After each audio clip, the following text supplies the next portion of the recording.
ایک بات دل میں آ رہی ہے کہ اپنے ماتحتوں کو یا کسی کو بھی ایسا، خصوصاً اپنے ماتحت اولاد ہے، کوئی ہے، شاگرد ہے، مرید، کسی برائی میں مبتلا ملے، سخت ترین برائی میں، جیسے میں نے ابھی کہا بچہ چھوٹا سا اور اس خطرناک برائی میں مبتلا. اب انہوں نے پوچھا مجھ سے کہ میں کیا کروں، اولاد بچے کے ساتھ کیا کروں، خون تو کھول رہا ہے کہ اتنی سی عمر میں 11 سال کی یہ گندی چیزیں دیکھ رہا ہے، تو کیا کروں.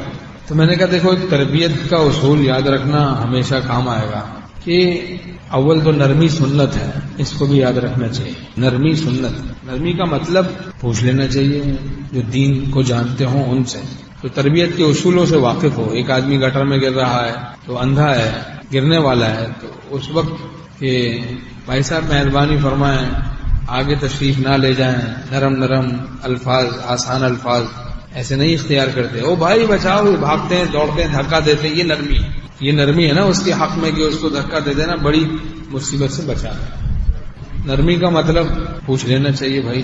بہرحال تو میں نے ایک بات ان سے کہی جو کہ مفید معلوم ہوئی کہ اس کو بتائیں کہ اصلاح کے لیے ضروری ہے کوئی ایسا طریقہ ہم اختیار کریں سوچ سمجھ کے، اہل سے مشورہ کر کے، جس سے اس گناہ میں مبتلا شخص، کوئی بچہ ہے، بڑا ہے، عورت ہے، مرد ہے، کوئی ہے، ماتحت ہے اپنے، ان کے دل میں شرمندگی اور ندامت پیدا ہو جائے، بس تو ہم کامیاب ہوں. بعض اوقات زیادہ سختی سے قدورت آ جاتی، بغاوت پیدا ہو جاتی، مار دھاڑ آپ نے کر لیا، اپنا دل تو ہلکا کر لیا لیکن دوسرا باغی ہو گیا. یاد رکھیں کہ دینداری کا تقاضا یہ ہے کہ کوئی ایسی تدبیر اختیار کر لو، کوئی ایسا کام کرو جس سے اس کے دل میں اس برے فعل پر ندامت پیدا ہو جائے. ندامت علامت ہدایت ہے، آپ اس کی ہدایت کا سبب بن گئے. تو اس کے لیے طبیعت میں اعتدال آنے دیں، غصہ فرو ہونے دیں، جانے دیں، پھر سوچیں کہ اس کا مزاج کیا ہے، اس کی طبیعت کیا ہے سامنے والے کی، اس کی رعایت سے پھر کوئی ایسی تدبیر اختیار کریں، خواہ وہ بہت ہی نرمی ہی کیوں نہ ہو، محبت کیوں نہ ہو، تو اللہ کے لیے اس طریقے کو اختیار کریں گے. تو پھر دیکھیں اسی سے ہمارا شیخ رحمۃ اللہ فرماتے تھے ہمارا طریق محبت ہے، محبت سے سب اصلاح ہو جاتی ہے. تو کوئی ایسا طریقہ ہم اختیار کریں اپنے ماتحتوں کے بارے میں بھی کہ جس سے ان کے دل میں اس برے فعل پر ندامت پیدا ہو جائے، تو بس ہم پھر کامیاب ہو گئے.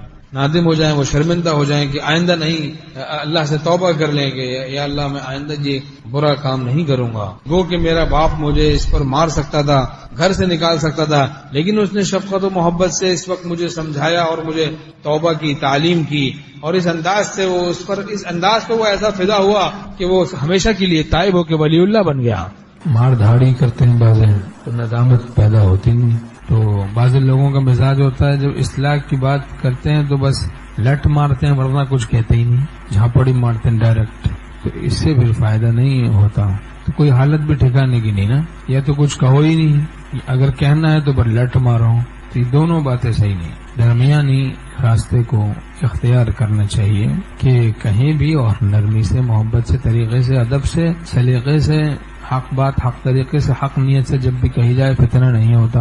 وَمَن يُؤْتَ الْحِكْمَةَ فَقَدْ أُوتِيَ خَيْرًا كَثِيرًا، جس کو حکمت عطا کی گئی، علم دین عطا کیا گیا، اس کو خیر کثیر عطا کی گئی، خیر کثیر خدا نے عطا کر دی. اولاد کے بارے میں بھی ذرا جائزہ لیتے رہنا چاہیے کہیں ہم سے وحشت زدہ تو نہیں رہ رہی. اگر ایسا ہے تو پھر اندیشہ ہے کہ وہ بگڑ جائے، کچھ جب اولاد بڑی ہو جائے تو پھر وہ وحشت ان کو بگاڑ دے گی، اندیشہ. تو اس لیے بہت محبت کے ساتھ ان کو قریب کریں اور اصلاح کریں، نیک صحبتوں میں ساتھ لے جائیں، مسجد ساتھ لے جائیں. بچہ ہے تو بچیاں ہیں تو ان کو محبت کے ساتھ اخلاق سکھائیں، دین سکھائیں، قریب کریں. اس طرح سے کب ٹوٹ گیا، اب مار رہے ہیں بچے کو، صبح آئے خوب کوٹ لگائی، پھر گئے، پھر دوپہر کو آئے کام سے دھندے سے، پھر بچے کو پکڑا، پھر کوٹ لگائی. یہ بھائی تو نے یہ پلیٹ توڑ دی تھی، قیمتی پلیٹ تھی، میں لایا تھا لنڈا سے 20 روپے کی. پھر شام کو آئے، پھر کوٹ لگائے. او بھائی اس کی عمر پوری ہو گئی، ٹوٹ گیا. برتن کی عمر ہوتی ہے، زندگی ہوتی ہے، پوری ہو گئی، ٹوٹ گیا. ایسے سختی سے بچنا چاہیے، غصے سے بچنا چاہیے. لا تغضب، حدیث شریف میں غصہ نہ کر. کسی پر آئے غصہ جب رہے پھر یاد لا تغضب، یہی مومن کا ہے مذہب. یہ نسبت کی نشانی ہے، اللہ کے ساتھ تعلق کی نشانی. نرمی، حدیث شریف میں جس چیز میں نرمی آ جاتی ہے اس میں زینت آ جاتی ہے، جس چیز سے نرمی نکال دی جاتی ہے وہ عیب دار ہو جاتی ہے. اخلاق اپنے اچھے بنائیں ہم لوگ. بد اخلاقی بڑی خطرناک بیماری. کوئی سوال کرے، کوئی بات کرے، اس کو اچھے انداز سے جواب دیں. برے گھٹیا انداز سے کہ دوسری دفعہ وہ بات ہی نہیں کرے. بات کر لی، کیا بات کر لی، بس دل پر عذاب نازل ہو گیا، گویا قبض طاری ہو گیا. اچھا انداز ہو، بد اخلاقی نہ ہو، ہماری زبان میں بچھو کا ڈنک نہ ہو. روک ٹوک کرنے کی بات پر روک ٹوک کرنا چاہیے، ورنہ جہالت پختہ ہوتی ہے. امر بالمعروف و نہی عن المنکر کا اہتمام کرتے رہنا چاہیے، ورنہ جہل پختہ ہوتا ہے. امر بالمعروف و نہی عن المنکر کو چھوڑنا اخلاق ہے؟ کس نے بتائی یہ بات؟ طریقے سے کرو، لیکن ادب کے ساتھ، سلیقے سے.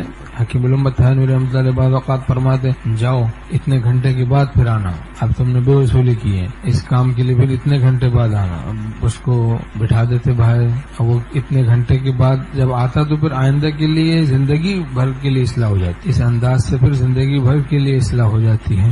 بہت مشکل تھا میرے نفس امارہ کا چت ہونا، تیری تدبیر الہامی نے اس کا سر کو چل ڈالا. لیکن محبوبیت بھی ہو، پھر ایسی محبوبیت ہے نہیں اور آپ باہر بٹھائیں گے